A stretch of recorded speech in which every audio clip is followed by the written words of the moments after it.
Hi friends, அஸ்ஸலாமு அலைக்கும். இன்றைக்கி ஒரு மார்னிங் வ்ளாக் தான் பார்க்க போகிறோம். இன்றைக்கி வந்து பார்த்திங்கன்னா, மார்னிங் பிரேக்ஃபாஸ்ட் வந்து தெனை அரிசி வச்சு சக்கரை பொங்கல் தான் செய்ய ஸ்டார்ட் பண்ணியாச்சு. ஏன்னா குழந்தைங்க எப்போ பார்த்தாலும் இட்லி, தோசை, பூரி இதே மாதிரி சாப்பிட்டு அவங்களுக்குமே போர் அடிச்சிருக்கும். அதனால் வந்து அவங்களுக்கு பிடிச்ச மாதிரியும் இருக்கும், ஹெல்த்தியாகவும் இருக்கணும்ல. அதனால வந்துட்டு தெனை அரிசி வந்துச்சு சக்கரை பொங்கல் செய்ய ஸ்டார்ட் பண்ணியாச்சு.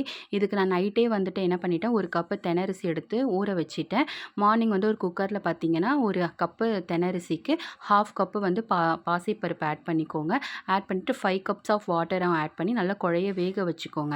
வெந்ததுக்கப்புறம் பார்த்தீங்கன்னா வந்துட்டு வெல்லம் ஆட் பண்ணணும். வெல்லம் வந்து நல்லா டஸ்ட்டே இல்லாமல் இருக்குன்னா நீங்கள் அப்படியே கூட ஆட் பண்ணிக்கலாம். அது மெல்ட் ஆகிடும். இது நான் வாங்கின வெல்லத்தில் பார்த்தீங்கன்னா கொஞ்சம் டஸ்ட்டாக இருந்தது. அதனால் நான் வந்து கரைச்சி ஊற்றிக்கலாம் அப்படின்னு சொல்லிட்டு கரைச்சி நான் ஊற்றிக்கிட்டேன். அது ஃபில்டர்லேயே நீங்கள் பார்த்தீங்கன்னா அவ்வளோ டஸ்ட் இருக்கும் பாருங்கள். நல்லா வந்து அதுவும் நல்லா வந்துட்டு மிக்ஸ் கொடுத்துட்டு அதுக்கப்புறம் வந்து தேங்காய் வந்து ஆட் பண்ணணும். தேங்காய் பார்த்தீங்கன்னா வந்துட்டு தேங்காய் துருவியும் நம்ம ஆட் பண்ணிக்கலாம். இல்லைனா நீங்கள் பால் கூட எடுத்து ஆட் பண்ணிக்கலாம். நான் பால் தான் எடுத்து ஆட் பண்ணேன்.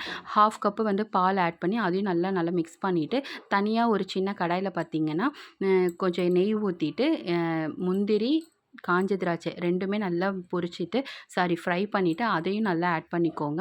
ஆட் பண்ணிவிட்டு ஒரு 5 மினிட்ஸ் நல்லா வந்து என்ன சொல்கிறது சிம்மிலே வச்சு நல்லா மிக்ஸ் கொடுத்துக்கிட்டே இருங்க. நல்லா வந்து அந்த தேங்காய் பால் ஊற்றுனனால கொஞ்சம் வந்துட்டு ரன்னிங் கன்சிஸ்டன்சி இருக்கும். அதையும் நீங்கள் நல்லா கொஞ்சம் ஒரு 5 மினிட்ஸ் விட்டிங்கன்னா நல்லா எடுத்து சாப்பிட்ற மாதிரி நல்லா டேஸ்ட்டாகவும் இருக்கும், ஹெல்த்தியாகவும் நம்ம குழந்தைங்களுக்கு கொடுத்தா மாதிரி இருக்கும். கண்டிப்பாக இதை ட்ரை பண்ணி பாருங்கள், குழந்தைங்களுக்கு ரொம்ப பிடிக்கும். என்னோடய சேனல் நீங்கள் ஃபஸ்ட் டைம் பார்க்குறீங்கன்னா சப்ஸ்கிரைப் பண்ணிவிட்டு பாருங்கள்.